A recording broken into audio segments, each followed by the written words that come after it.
Hello students, चलिए start करते हैं। एक्सरसाइज 13.3 प्रोबेबिलिटी का क्वेश्चन नंबर 4 देखते हैं क्या है। In answering a question on multiple choice test, यहाँ पे क्या कहा है, एक मल्टीपल चॉइस क्वेश्चंस का टेस्ट है। A student either know the answer और गैस, या तो स्टूडेंट को क्या करता है, आंसर आता है उसका, या फिर वो गैस करता है। Let 3/4 be the probability that he knows the answer. 3/4 probability क्या है कि उसको आंसर आता है उस क्वेश्चन का, एंड 1/4 प्रोबेबिलिटी क्या है कि वो उस क्वेश्चन का गैस करता है, अक्कड़ बक्कड़ बम्बे बो करके। ठीक है, पता होगा ना, बट ऐसे नहीं करना चाहिए। Assuming that a student who gas at the answer will be correct. अब यहाँ पे क्या करना है, हमें एज्यूम करना है कि स्टूडेंट ने जो गैस किया है वो आंसर उसका ठीक हो गया, तुक्का ठीक लग गया। With probability 1/4 what is the probability that the student no the answer given that he answered it correctly. तो हमें किसकी प्रोबेबिलिटी निकालनी है कि स्टूडेंट को आंसर आता था और उसने करेक्टली आंसर दिया है, इसकी प्रोबेबिलिटी आपको फाइंड आउट करनी है। तो सबसे पहले यहां पे हम क्या करेंगे, इवेंट मानेंगे। Let E1 and E2 event of answer known and guess. E1 event किसका है, आंसर नॉन, उसको आंसर आता था। E2 इवेंट क्या है, उसने क्या किया, तुक्का मारा, गैस किया है। ठीक है भाई, समझ में आ गया।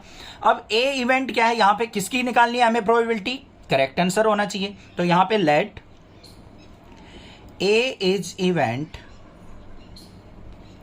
That answer is correct, that answer is correct, ये हमने मान लिया।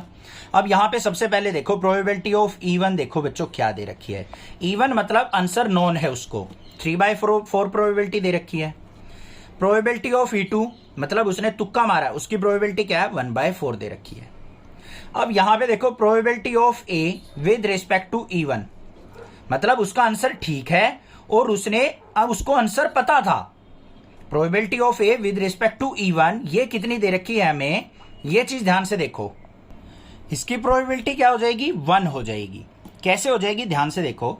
उसने क्या कहा था, E1 क्या है, अगर बच्चे को आंसर पता है, अब आंसर ही पता है तो भाई वो अपने आप ही करेक्ट होगा, तो प्रोबेबिलिटी क्या होगी उसकी 1, 100% ठीक होगा, वो आंसर ही पता है।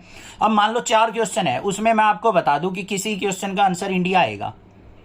अब आपने आंसर ठीक लिखना है तो इंडिया ही तो लिख के आओगे, तो आपके चांसेस कितने, 100% चांस है आपने आंसर ठीक किया है। अब ये मत सोचना माइंड के अंदर कि सर जानबूझ के गलत लिख दूंगा मैं तो, या फिर उसके आंसर फिल करते टाइम गलत हो जाएगा। उस चीजों से परे रहना है, हमें दूर रहना है।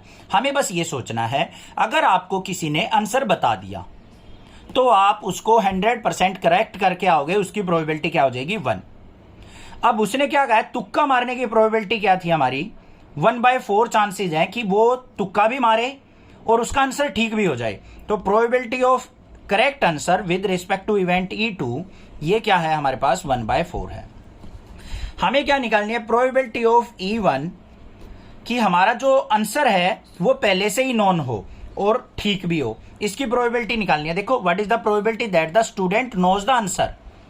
नोज द आंसर इवेंट कौन सा था, E1, and that is answered correctly, तो E1/A फाइंड आउट करना है। तो यहां पे बेस थ्योरम लगेगी, क्या होगी, probability of E1 into probability of A/E1 upon में total probability of E1 into probability of A/E1 और फिर प्लस में प्रोबेबिलिटी ऑफ E2 इंटू में प्रोबेबिलिटी ऑफ A/E2।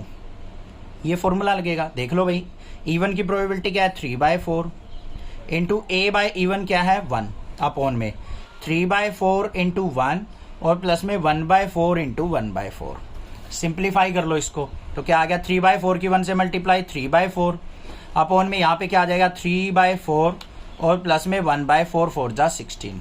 तो क्या हो गया, 3/4 अपॉन में एलसीएम कितना आ गया, 16, 4 जा 16, 4 3 जा 12 प्लस 1, तो 3/4 मल्टीप्लाई 16/12 और 1 13, 4 1 जा 4, 4 4 जा 16, 4 3 जा 12/13 प्रोबेबिलिटी आ गई हमारी कि event E1 with respect to A, कि हमारा जो आंसर होगा वो बच्चे को नॉन होगा और आंसर वो करेक्ट दे के आएगा, उसकी प्रोबेबिलिटी आ गई 12/13। समझ में आ गया? क्वेश्चन क्लियर है? कोई दिक्कत नहीं होनी चाहिए। कोई भी प्रॉब्लम लगे आप मुझसे पूछ सकते हैं, अदरवाइज चैनल को सब्सक्राइब कीजिए, लाइक कीजिए और शेयर कीजिए। Thank you students for watching next classes video.